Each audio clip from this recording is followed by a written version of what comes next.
All right, guys, it's nice to have you back. This is a Q&A session that we're going to record and upload. It's a follow-up because you've all been on a Q&A before. And it's really nice of you to come back and to have a further discussion about these things. And sorry, just checking on something here. So do we have an order? Do you want to ask who wants to go first? I want to start.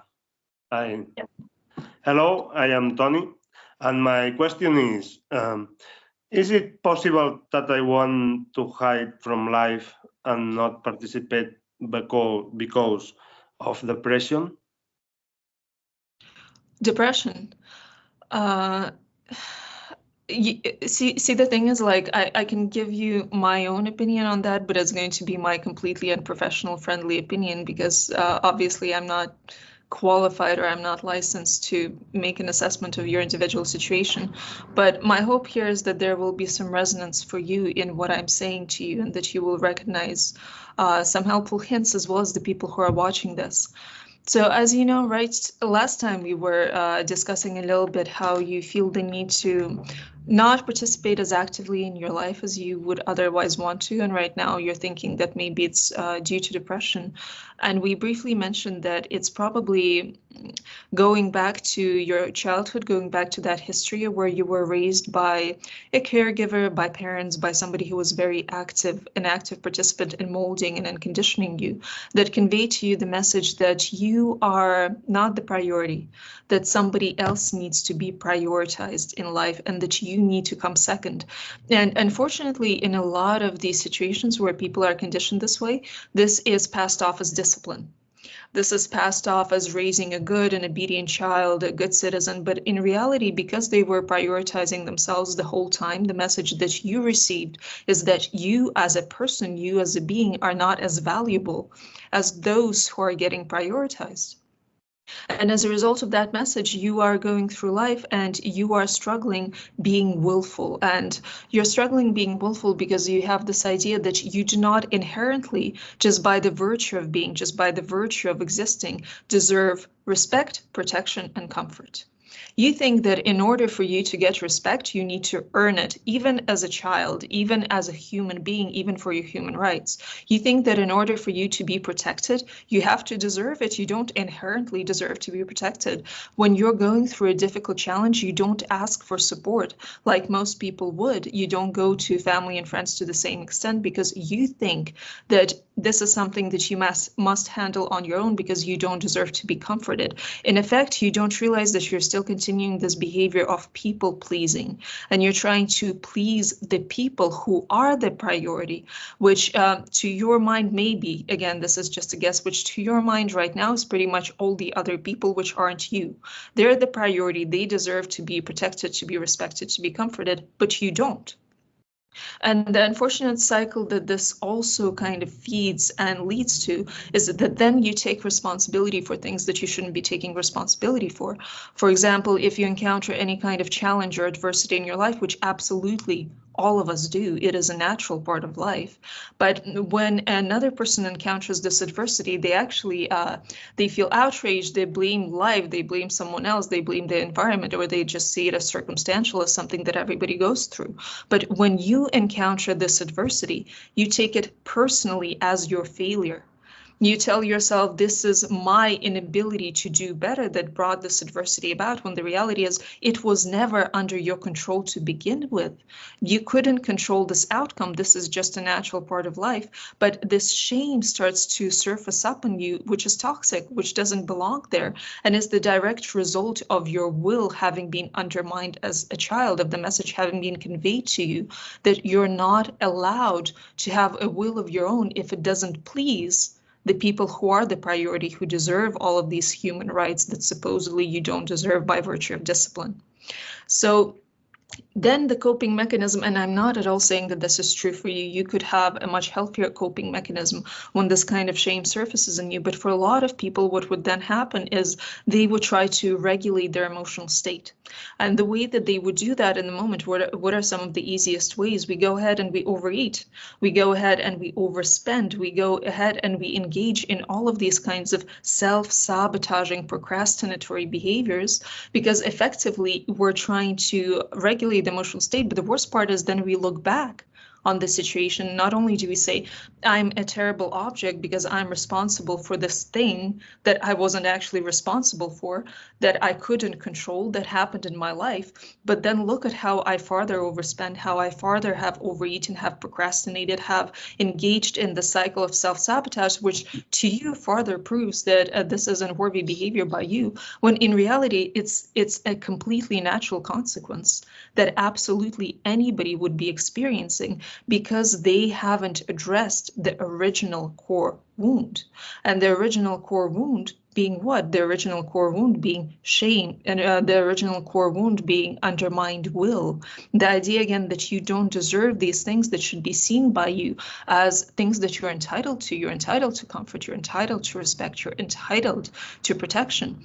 But I don't want you to go back, and I don't want you to look at your childhood and to say, my parents screwed me up, or my caregiver, or the kindergarten I went to, they really did a bad job, and right now because of that I'm going through depression, or I'm struggling because I was surrounded by people who weren't emotionally literate.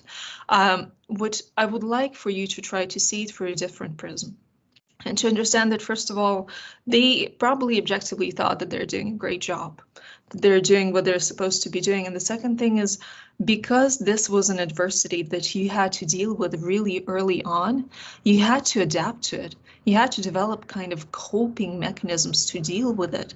And these coping mechanisms almost always, and certainly in your case, involve the birth of talents, the birth of gifts, the birth of character traits that are very rare, that very few people who have these entitlements and who have had smoother sailing in their childhood would not possess. So on the one hand, you want to recondition yourself with a sense of entitlement. You want to practice your will as a muscle and say, I will, I want, and connect to that I without trying to people please somebody else, regardless of their opinions. And on the other hand, you want to recognize that this difficult situation that you've been through, it brought forward this unique version of you that otherwise we wouldn't get to enjoy and we wouldn't get to experience. And this version of you isn't a mistake. It's exactly what the world needs. We need you. We need your talents. We need your gifts. We need you to show up exactly the way that you are. And in the meantime, because this is a process, because this is going to take you some time, it's not going to be an overnight kind of event.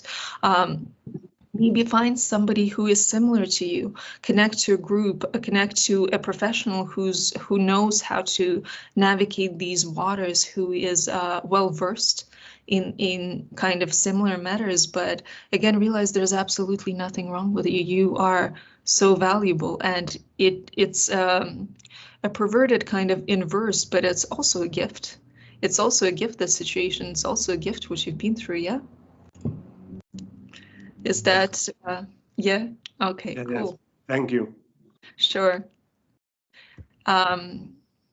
Okay, on a different note, because the other two guys, I know you're here with relationships. Who wants to go next?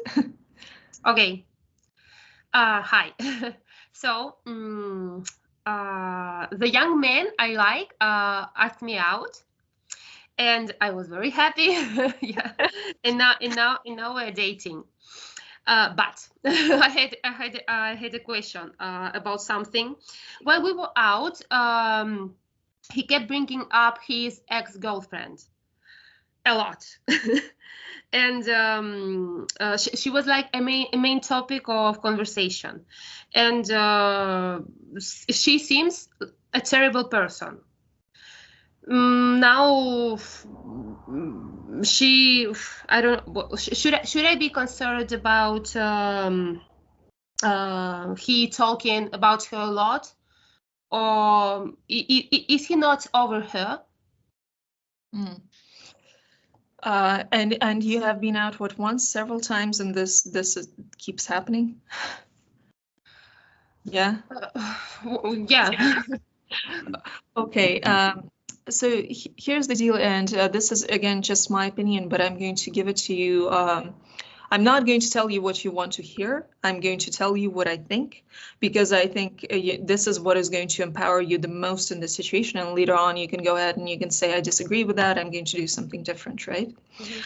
So first of all, very happy that he summoned the courage and that you created the proper kind of masculine feminine dynamic and having him ask you out. And but the other thing that I will tell you is this. Okay, you may think that he's giving her negative attention because he's mentioning all of her flaws, all the bad things that she did, the ways that she hurt him, and this may in a way even make you feel like, oh, I'm not such a bad person, I like her, I'm superior to that, so this shouldn't be a problem for me.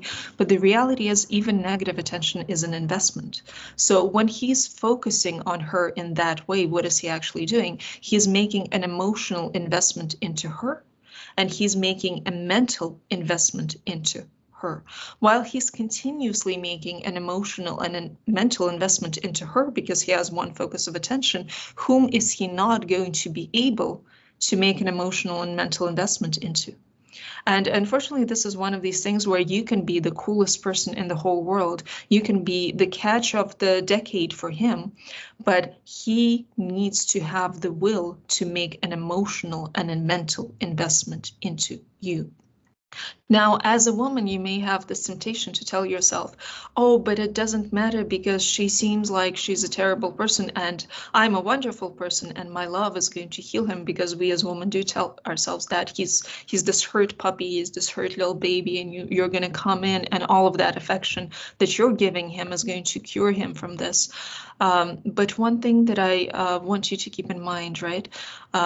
Well, actually, two things I want you to keep in mind. First of all, there are two ingredients that are crucial to a person falling in love with you. The first one is attraction. And clearly, by asking you out, he did show that the attraction is there for him.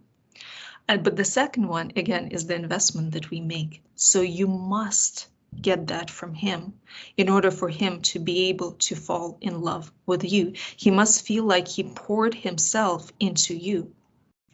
And with her, the deal is you can't just keep his heart in mind. You can't just make this movie in your head about healing his heart, healing his spirit. You have to understand that often this game of love at the initial stages, it's a game of egos. And you have to understand the power play that is taking place. So I don't know the details of your situation, but let's look at potential scenarios, right? Let's take a scenario where he was with this terrible girl and she, in one way or another, has rejected him. By rejecting him, what is the message that she sends to him? She sends the message to him that says, I think that you're not good enough for me. I think that I'm too good for you. Now, she may be completely wrong. She may be missing out on the best guy in the world, on the opportunity of the century, but the way that his ego is going to register it is going to say, she thinks that she is better than me, and then immediately his ego will feel slighted and will demand ego repair to repair the damages that she's causing in order to prove that she's not better than him because she created this dynamic. Alternative scenario, she didn't reject him. What effectively happened is that one way or another, he has rejected her.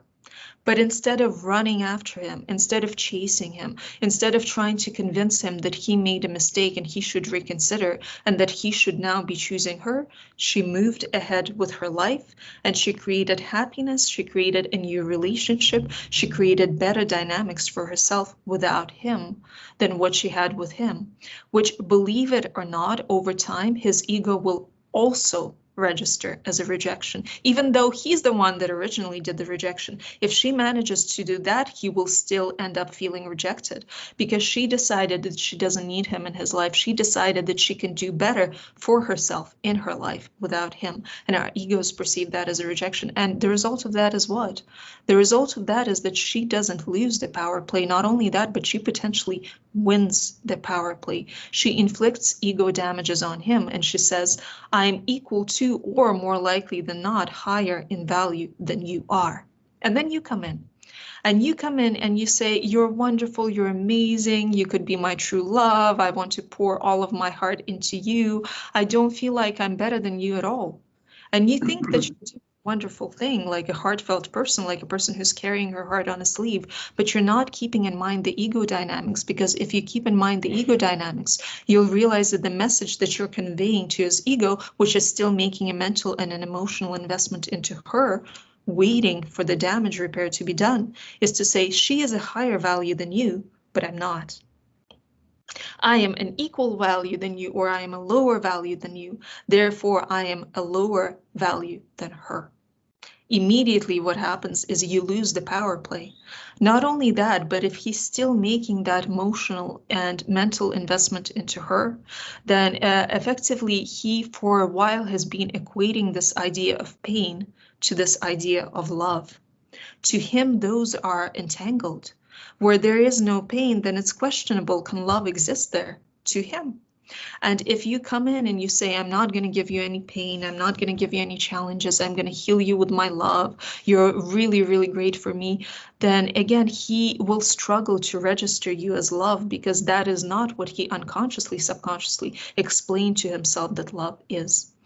And in these dynamics, unfortunately, the best thing that you can do more often than not is to reject him. And I don't mean permanently rejecting him. Be honest about it. Tell him, look, I do really like you, but I do feel like you are not completely healed yet, and you're not necessarily ready for a new relationship yet. And I would love to give it a chance for us, if we still want to, if we're still available to have that relationship in the future when perhaps you're a little bit more ready for it. Because that way, what you do, you immediately even out the playing field. You say, she's capable of rejecting you or living without you. I'm also capable of rejecting you and living without you. And you save yourself so much trouble, because there's a monumental number of people out there that end up investing months, that end up investing years, even getting married to somebody who is physically there, who tells them all the right things, but mentally they're not there, emotionally they're not there. And you deserve somebody who's there for you physically, emotionally, and mentally. And the hope for you, if you take that little bit of a break, if you are capable of, effectively what you're doing is you're inflicting the same kind of wound that she inflicted. You're saying, she rejected you, now I reject you, and immediately his mind goes, merger. Merger. This is Nelia, this is the other girl, and they're kind of now mangled into the image of one person, one kind of character type, one stereotype for me. So the funny thing is then he will project some of the feelings that he has for her onto you. Immediately you will become a lot more important to him, because he won't realize that in his mind he's merging the two. But be careful, before you do that, you want to make yourself emotionally significant to him. Not sexually significant, emotionally significant, romantically significant. So before you have this honest conversation with him and you say, I don't think that you're ready for something new, you have to basically give him a very memorable romantic experience, at the core of which is the idea that he is very special to you, that he makes you feel things that another man by your side would not make you feel, that you see him in this very beautiful and unique light. You're basically giving him a gift, right? But you're giving him the gift knowing that you don't get to stay with the gift. So in the future, when he thinks back on you, that memory with your absence will become more and more precious to him. And this will be the trigger for the imprint that goes, you and the other girl, merger fusion, you and the other girl, same image. And in the best case scenario, there's two things that you can hope for. The first thing is that he does his work, that he objectively gets over her, that he realizes that he's actually completely fine living without her, and therefore his ego is no longer asking for damages. Or in the worst case, where he's continuously making an emotional and mental investment into her, but now there is a bit of transference taking place, the transference of the feelings that he had for her onto you. And then hopefully what happens is, when you give it another chance, a little bit of time later, a little bit more time later, it has happened one time to me that I had a person come back after more than a year with this, stating that they had worked on themselves and things like that. But hopefully it won't be that long, and hopefully he's going to come back. But then he comes back and his ego knows perfectly well, you are of equal value to him, you are of equal value to her, or more valuable because you haven't treated him very poorly. And hopefully there's even that little bit of inertia in him that says that if then I can make it work with her, if then I can make it work with this new girl, then I prove to myself that that other girl was wrong when she thought that I was unworthy. But I don't need to prove it to myself through her. I can prove it to myself through Neda. Those are my 2 cents anyway. What do you think? I will think about about all this. What did you say? I think it can be helpful. Just, yeah, exactly. You are your own person. You're going to make your own decisions. You know things we don't know, and you feel things that you don't feel. But this is something that you should be keeping in mind, because unfortunately everything isn't rainbows and butterflies. A lot of these things you have to understand mentally. You have to see them as power plays as well. Yeah. Thank you. Sure. So we have 1 person left. You ready? Yep. Yeah, excuse me. Do you want to, for the people who haven't watched the previous video that you were on, do you want to remind them a little bit of what's going on with you? What was going on, what we talked about? Sure, of course.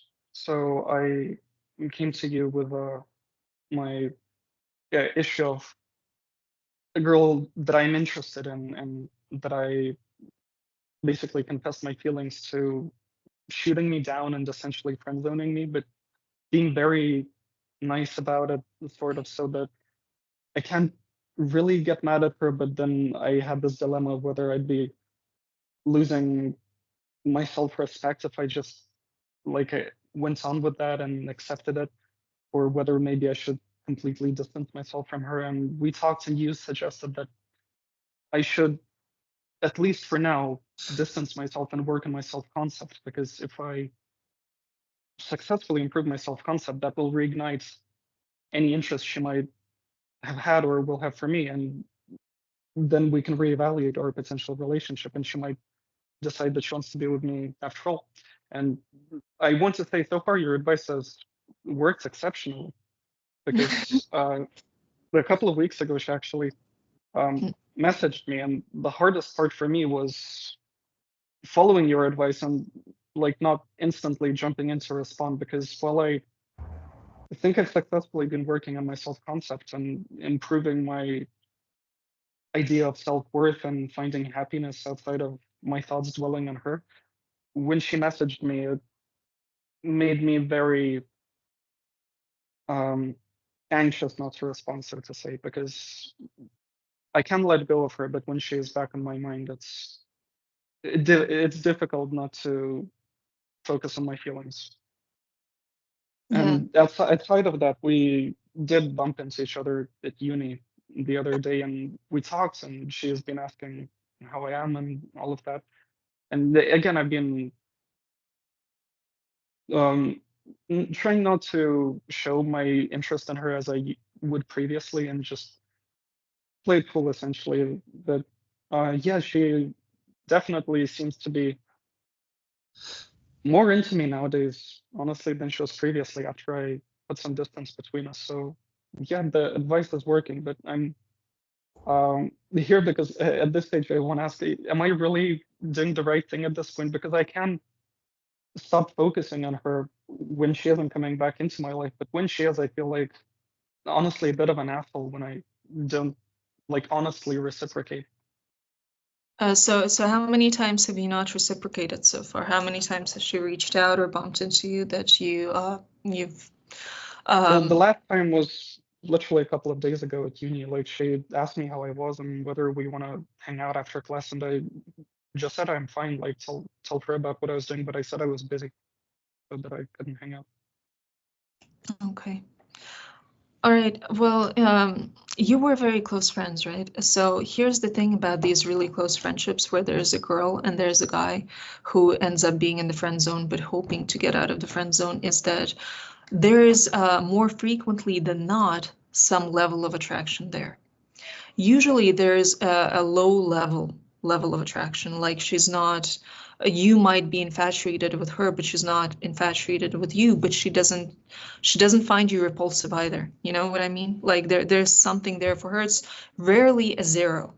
It can sometimes be, but it's rarely a zero. Usually in the attraction department, in these close friendships, you will find that at least there's a 1, there's a 2, there's a 3. And the great thing about that is that if there's anything at all, you can grow it. Because if there's nothing, you can't grow it. But if there's anything at all, then under the right setting, under the right circumstances, you can grow it. But it's very, very dependent on the way that you respond to her rejection. Because when she is rejecting you, basically there's a high value response that you can take, a high value stance and position, and there's a low value stance and position. And the low value stance and position basically says, oh, you're right. I'm not good enough for you. Let me wait until maybe you decide that I'm good enough for you. If I stick around and I'm such a great friend and I do all of these things for you for more time than I previously have, then eventually you'll realize, oh my gosh, this guy loves me so much. I've been blind this whole time, except that doesn't happen with people. It's the same way as anything. It's the same way as water. So long as you get unrestricted access to water, you're going to take the water for granted. You're not going to reevaluate what the water means to you. Something needs to happen in order for this reevaluation to take place. And what needs to happen is your high value response to the situation.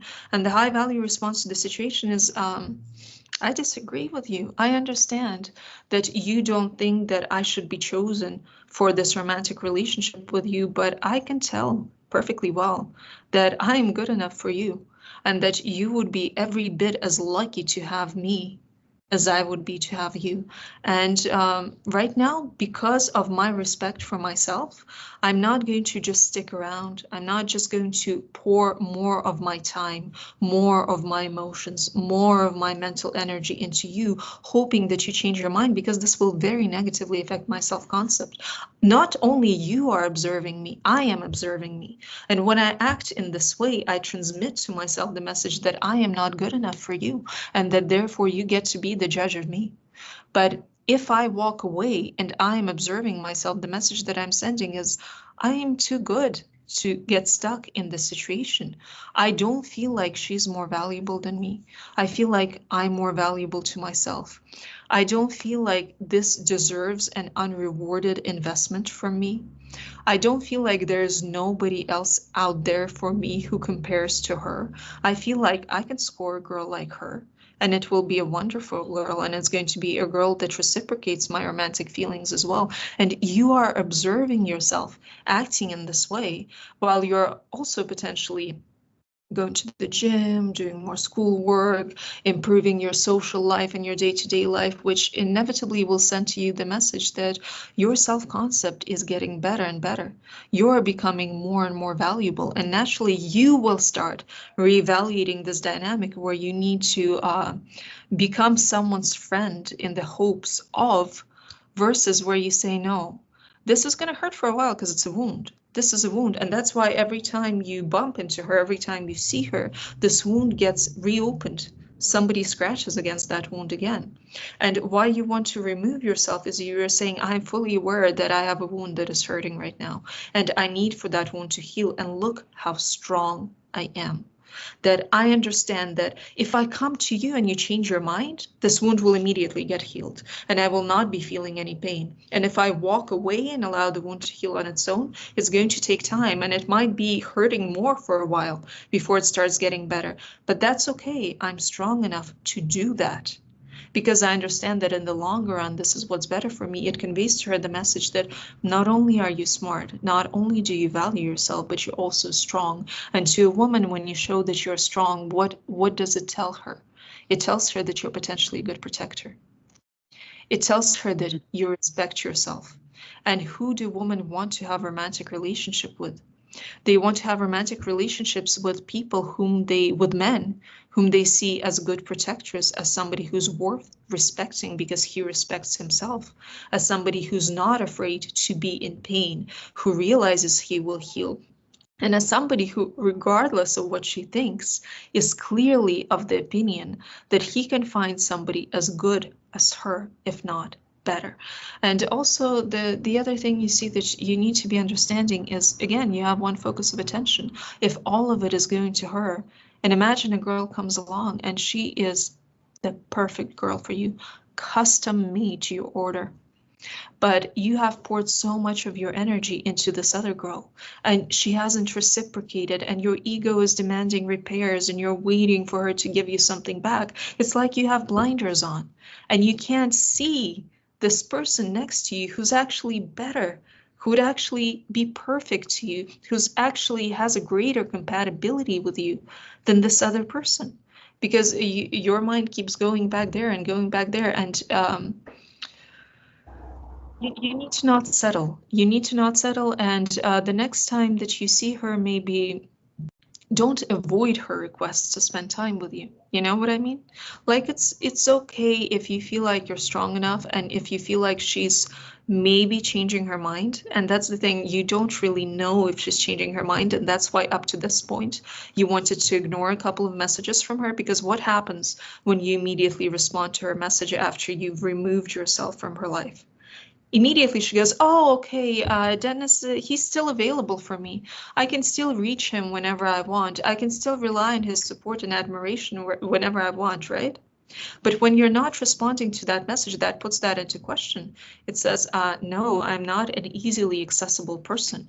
No, you cannot take me for granted. No, I'm a mystery. You need to wonder what's going on with me right now. And also that trophy that you put on your shelf, that trophy that represents me and my admiration for you that occasionally you think back to in order to feed your ego with it, I'm taking that back. I'm taking that back and I'm finding somebody better to give it to. And you know what that inflicts on her? It inflicts on her, if her level of attraction to you is more than zero, kind of indignation. She's immediately going to go, who does that guy think that he is? He was there for me anytime that I wanted him, and now what? And now, like, he's not going to respond to my messages. And immediately what happens with that ego wound is that she starts thinking about you. And as she starts thinking about you, she starts making an emotional investment into you. And that emotional investment, in combination with a greater level of attraction, is something that in the future you can potentially build a relationship on, a romantic relationship on. But the next time that you see her, if you feel like there's something there, if you feel like one more time you want to explore, if maybe she changed her opinion, if maybe this is true, if maybe she's coming around, by no means say that to her yet. But maybe meet her, and when you meet her, don't act like you've been putting any effort into that meeting. So like, don't go there cologned, full of hair gel. Act like you just put on the first thing in the morning, you remembered you guys were going to hang out, and do put effort. But put an effort covertly. Don't put an effort that you can openly recognize as effort. And then when you meet her, just act distracted. Act tired, not necessarily like, not rude, not necessarily openly disinterested, but act a little tired. Check your phone a couple times. When it's appropriate, maybe send another message. Do not let her know in any body language or any verbal cues that you still find her attractive. Make her feel like she lost that trophy and that you're just there out of politeness, quite frankly, and see how she reacts to that. See where that brings you, because if you're not sure, you don't want to cut off the tie, then at least don't feed her ego and see if she keeps making. And if you don't feed her ego and she continues making efforts and she continues making, upping the stakes, shall we say, or insisting with you, then maybe you know that she's coming around. Then maybe you know that she's ready for something else. But if you try again and you see that's not the case, you have to really at that point permanently walk away. So don't make your move until you're ready to really put it to the test and to potentially permanently walk away. Yeah. All right. So basically, instead of just avoiding her or shutting her down, I can spend time with her. I just need to work on my attitude that I outwardly exhibit while I'm with her, so that You need, yeah. she You, still sees me around, but that I act not so attached to her even when I'm next to her, basically, rather than avoiding her. you need to convey through your attitude, because this won't work if you do through your words.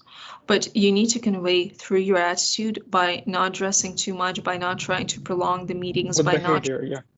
Yeah, by not trying to prolong your conversations with her, by not admiring her. You need to convey this idea of, it's not that I don't like you anymore. Listen, I do still see value in you. It's not value that I couldn't meet with somebody else if need be, but I do still see it there. But I'm doubting that I want to make a further investment into you. I'm doubting it because in the past you have showed flawed judgment. And your flawed judgment consisted of the idea that I'm not good enough to have a relationship with you. And right now the ball is in your court. Right now you're the one that has to convince me that you worked on your judgment and that your judgment has gotten better. So show her essentially that if her level of investment with me is that she wants to be friends, then this is what my level of investment with her in a friendship looks like, as opposed to when I want to be in a relationship with her. Yeah, and don't meet her often. I'm really saying, like, if you meet her, it's more by way of an exception. It's not something that you can count on, because anything, it's the same with men. Like, if you give sexual favors to men for free, they won't feel the need to have a commitment with you. If you give emotional support to a woman for free, she won't feel the need to choose you. You know, you really have to make it clear to her that this isn't a free ride where she gets to occupy space in your mind and your heart, making you unavailable to potential other partners, taking advantage of everything that you have to offer while not giving you what you're actually hoping for in return. Yeah, But not pro quo, we have equal exchange essentially. But not in a pushy, entitled way either, you know, in a like, no, I'm a good guy. I'm not going to snub you or depreciate you, but I'm not a fool. And at the end of the day, I understand how this ego dynamic works. And I wouldn't, I'm ready if you're ready to take you on a ride, because we all want to be taken on a ride to experience the full range of emotions that there are to experience. And yeah. Yeah, I get what you mean. It's just the last like sort of thing to clarify. On a more grounded level, like when I'm with her, usually like before it would be, I'd be, when we talk, for example, I'd be cracking jokes, like she'd be laughing at them, she'd be talking about something going on in her life, and I would like listen and comment on that. But I'm trying to find the balance in accordance to what you say, like to how to measure my responses to that. Do I stop joking around? Do I give disinterested like grunts to her like life stories that she talks about? Like No. how do I find the correct approach here? Don't exaggerate. Don't give disinterested grunts to anything. We're talking about indifference here, not depreciation of her joking ability. But when you are cracking jokes and when you're seeking to prolong the conversation, what are you doing? You're making a farther emotional investment, right? So I want you to avoid precisely that. I want you to avoid making any kind of investment. I want you to go in there not hoping for something. I want you to go in there thinking this will be a very short meeting, very formal. I just don't want to be rude. I'm here. We talked a little bit. Nothing came from you. I'm going home, you know, kind of. Yeah, it's sort of like self-hypnosis. I tell myself like, this is what's gonna happen, and I just go in accordance with that. And also reveal minimal information about yourself, because she'll try to pry, right? You haven't been around for a while and she'll try to say, oh, who have you been hanging out with? Are you dating someone? What are you up to? She's trying to kind of soothe her fears and to assure her ego that she's still the one on your mind. As minimal the amount of information as you give her as possible, because our imaginations are always better accomplices than reality. So allow her to imagine things, and allow her to imagine things that are going to be even better than any way that you could try to play this by sowing doubt into her. I'll work on that. I'll try not to put my foot in my mouth and be too much of an asshole at the same time. But no, yeah, I get what you mean. Like, I get exactly Also, you can't be an asshole. Why? Because if you're an asshole to her, what does that reveal to her? That you're deeply wounded. Because being an asshole actually shows strong emotion. You're basically I don't want to show any level of emotional attachment basically to her. Yeah, basically you want to treat her like, oh, I bumped into my old neighbor Steve while I was walking around, and now I'm gonna drop off some papers with him, then head off. Yeah. Yeah. And if Steve starts asking you, oh, have you been seeing anyone? Is there anybody you like? What have you been? You're like, Steve, seriously, dude, come on, you know? All right. I'll practice dodging questions then in my time. And again, this is a bit of a one-off or a bit of a two-off. Don't expect to continuously be seeing her for these meetings. Make the decision in your mind that you're betting on yourself, and she either already changed or she didn't. And now you're just testing the waters. And the only reason I encourage you to do this is because she's a girl. Because if she was a guy, I wouldn't even be allowing you to test the waters. I'd say a guy's going to insist one more time and is going to make it clear to you that he changed his opinion. But because she's a girl, we're giving her kind of the opportunity to have changed her mind and to save face.